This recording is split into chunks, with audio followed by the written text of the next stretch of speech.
Assalamualaikum semua. Hai. Hari ini kita belajar sains tahap 4 dan topiknya ialah bahan bersama saya, Cikgu Fauzia. Murid-murid, hari ini cikgu akan mengajar kamu tentang yang pertama, sumber asas bahan, yang kedua, sifat bahan, yang ketiga, aplikasi sifat bahan, dan yang keempat, pemilihan bahan dalam membuat objek. Terdapat pelbagai objek yang digunakan dalam kehidupan harian kita. Objek tersebut diperbuat daripada pelbagai sumber asas seperti tumbuh-tumbuhan, haiwan, petroleum dan batuan. Murid-murid, objek boleh dikelaskan mengikut bahan buatannya. Jadual di bawah menunjukkan pengelasan objek berdasarkan bahan yang digunakan untuk membuat objek dan sumber asasnya. Untuk sumber asas tumbuhan, bahan getah menghasilkan objek seperti tayar, pemadam, belun, bola, gelang getah, sarung tangan dan selipar. Manakala bahan kayu menghasilkan objek seperti kerusi, meja, almari, kertas, pensel dan buku. Bahan kapas menghasilkan objek seperti bantal, kain kapas dan selimut. Sumber asas haiwan, bahan kulit menghasilkan objek seperti tali pinggang, kasut, beg duit dan beg tangan. Bahan bulu daripada haiwan pula menghasilkan objek seperti pakaian musim sejuk, pemaidani, topi bulu, bulu tangkis dan daster bulu. Dan bahan sutera yang boleh menghasilkan baju dan selendang. Sumber asas minyak petroleum terdiri daripada bahan plastik yang boleh menghasilkan bakul, bekas plastik, baldi dan pembaris plastik. Ia juga menghasilkan bahan seperti kain sintetik yang boleh membuat objek seperti payung, kemah dan payung terjun. Dan sumber asas yang seterusnya ialah batuan. Bahan batuan ialah logam yang boleh menghasilkan sudu, pisau, kunci, paku, cincin, duit shilling dan gunting. Dan juga bahan tanah yang boleh menghasilkan objek cermin, botol, pinggan, pasu, tembikar dan cawan. Info sains, kokun ialah kelongsong daripada bebenang seperti sutera yang melindungi lava. Misalnya lava rama-rama atau telur misalnya telur cacing. Info sains kita yang seterusnya ialah petroleum merupakan minyak berwarna hitam yang diperoleh dari dalam tanah untuk dijadikan petrol dan bahan-bahan lain. Petroleum terbentuk daripada hidupan yang telah mati berjuta-juta tahun dahulu. Dan kebanyakan barang kaca dibuat dengan menggunakan teknik tiupan kaca. Orang yang meniup kaca dipanggil sebagai peniup kaca. Dengan meniup kaca, kita dapat menghasilkan kraft tangan dan barang hiasan yang indah. Sumber asas daripada minyak petroleum. Contoh bahan ialah plastik, kain sintetik dan getah sintetik. Untuk plastik, objek yang diperbuat daripada plastik sangat umum pada masa ini sehingga boleh didapati di mana-mana sahaja. Plastik murah dan boleh dibentuk dengan mudah. Ia juga ringan dan kuat. Plastik diperbuat dengan menggabungkan bahan kimia seperti petroleum, arang batu, minyak dan bahan semula jadi yang lain. Pelbagai jenis plastik boleh dibuat melalui sebarang jenis proses kimia. Jadual di bawah menunjukkan jenis plastik dan kegunaannya. Polistrina digunakan untuk membuat cawan, pembungkusan dan mangkuk. Polister digunakan untuk mengeluarkan kaca gentian dan gentian tiruan. Politin digunakan untuk membuat botol, pembungkusan makanan dan beg pembawa. Nailon pula digunakan untuk membuat jaring ikan, kemah, pemaidani dan payung. Dan seterusnya, PVC ataupun polyvinyl klorida digunakan untuk membuat hos kebun, mainan, paip dan baju hujan. Kain sintetik dibuat daripada petroleum dan selulosa melalui proses kimia. Terdapat dua jenis kain sintetik iaitu nailon dan rayon. Contoh objek yang diperbuat daripada kain sintetik ialah kemah, payung dan payung terjun. Getah sintetik lebih keras daripada getah asli. Contoh objek yang diperbuat daripada getah sintetik ialah boneka, belun dan tayar. Murid-murid, setiap bahan mempunyai sifat tersendiri. Bahan yang berbeza mempunyai sifat yang berbeza. Sifat-sifat ini dapat ditentukan melalui kaedah ujian yang berbeza. Beberapa sifat penting bahan ialah: yang pertama, kebolehan menyerap air; yang kedua, kebolehan untuk terapung di atas air; yang ketiga, konduktor dan penebat elektrik; yang keempat, membenarkan cahaya menembusinya; yang kelima, konduktor dan penebat haba; dan yang keenam, kekenyalan. Kebolehan menyerap air. Bahan yang mempunyai lubang atau liang boleh menyerap air. Kayu mempunyai kebolehan menyerap air. Oleh itu, objek yang diperbuat daripada kayu seperti kertas, kertas tisu dan cardboard adalah penyerap air yang baik. Bahan seperti bulu, kapas dan sutera juga penyerap air yang baik. Bahan yang tidak dapat menyerap air dikenali sebagai bahan kalis air. Bahan kalis air seperti getah, plastik, kulit, kaca dan logam boleh digunakan untuk mengelakkan objek menjadi basah. Bahan kalis air juga boleh digunakan untuk membuat objek yang kalis air seperti payung, baju hujan dan kemah. Kebolehan untuk terapung di atas air. Bahan ringan seperti kayu dan plastik terapung di atas air. Ia tidak tenggelam ketika dimasukkan ke dalam air.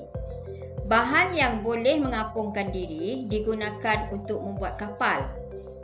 Bahan berat seperti kaca dan logam akan tenggelam di dalam air. Keupayaan objek untuk terapung atau tenggelam di dalam air juga berkaitan dengan ketumpatan objek terhadap ketumpatan air.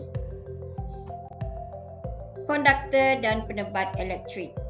Konduktor elektrik adalah bahan yang boleh mengalirkan arus elektrik, manakala penebat elektrik adalah bahan yang tidak dapat mengalirkan arus elektrik.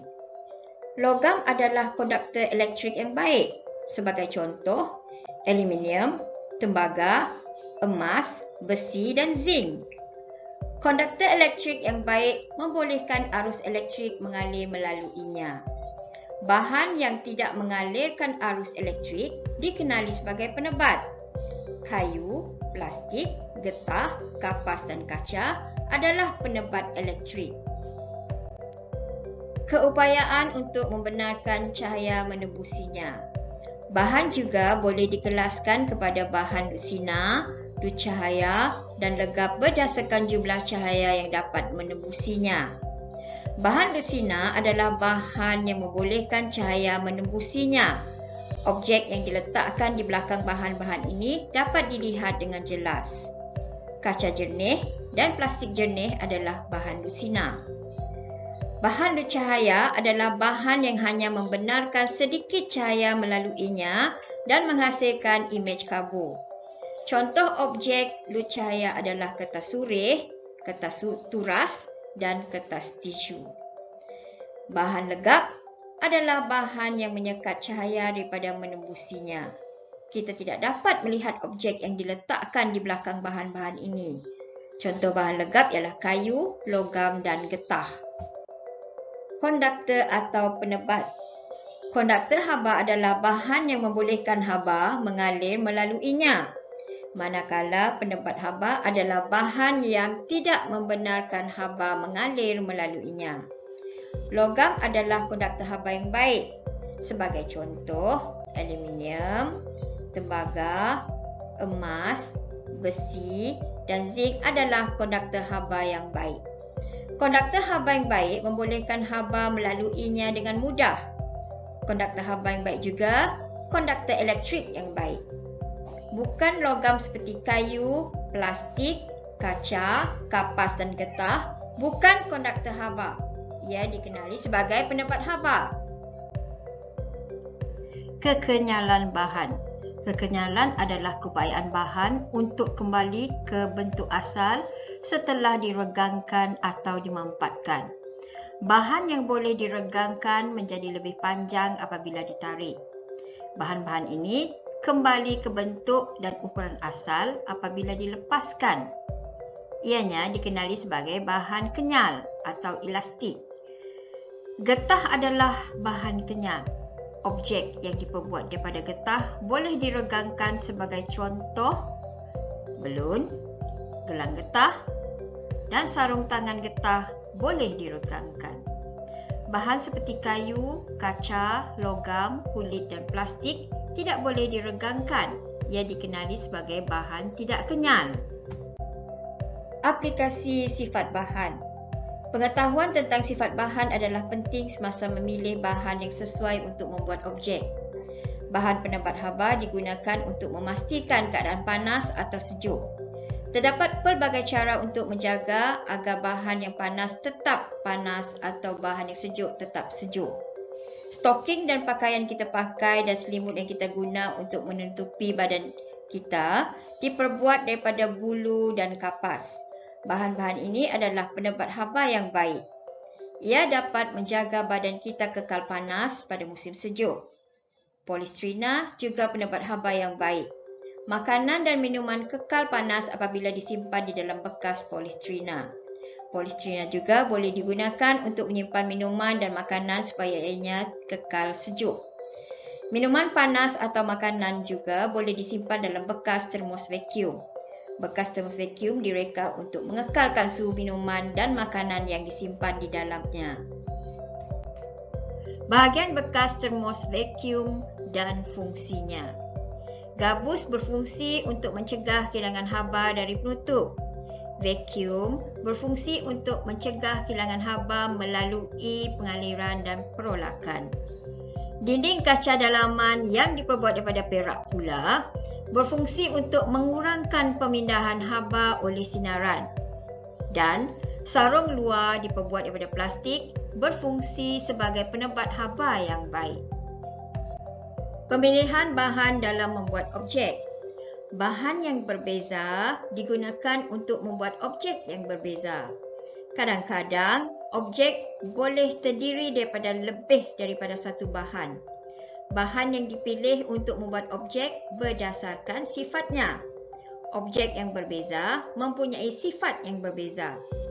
Objek direka untuk tujuan tertentu dengan menggunakan bahan yang sesuai. Berikut merupakan contoh objek yang dihasilkan dari gabungan pelbagai jenis bahan dan sifat setiap bahan.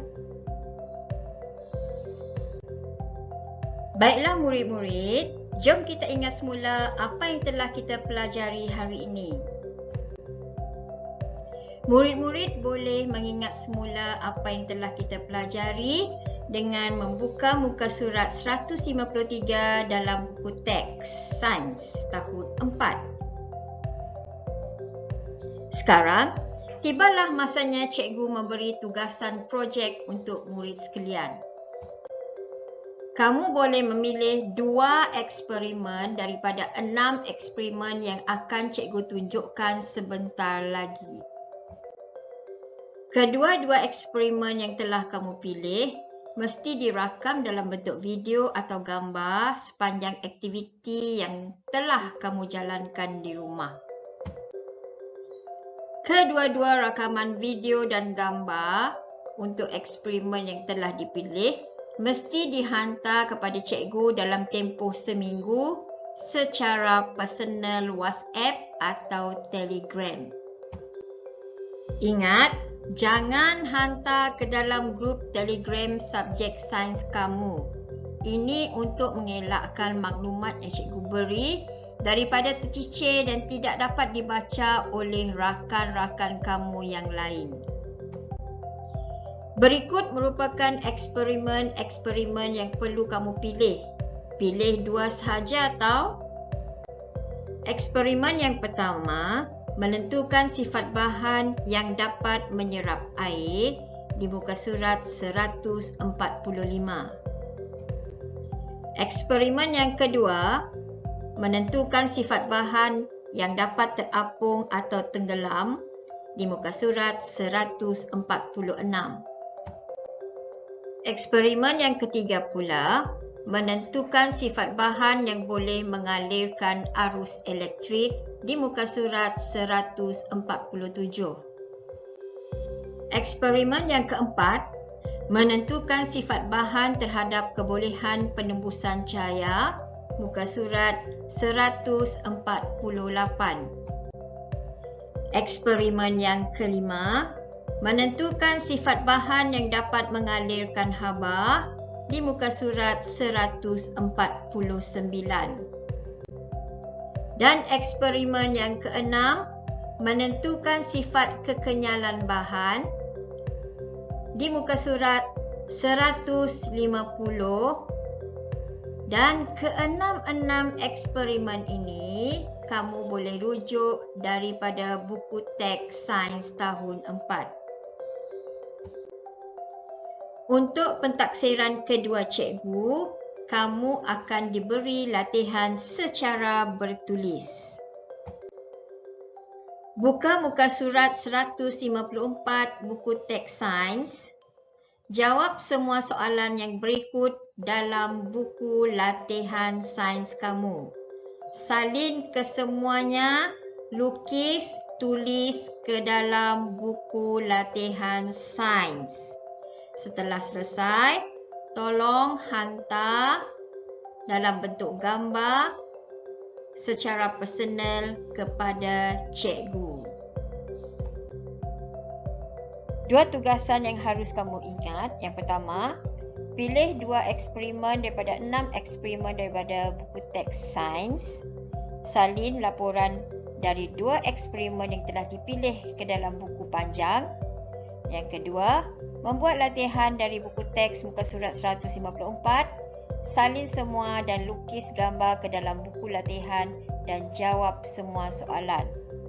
Hantar kedua-dua tugasan tersebut dalam bentuk video atau gambar secara personal WhatsApp atau Telegram. Sekian saja sesi PDPDR bersama Cikgu Fauziah untuk subjek sains tahun 4. Terima kasih kerana menonton. Bye.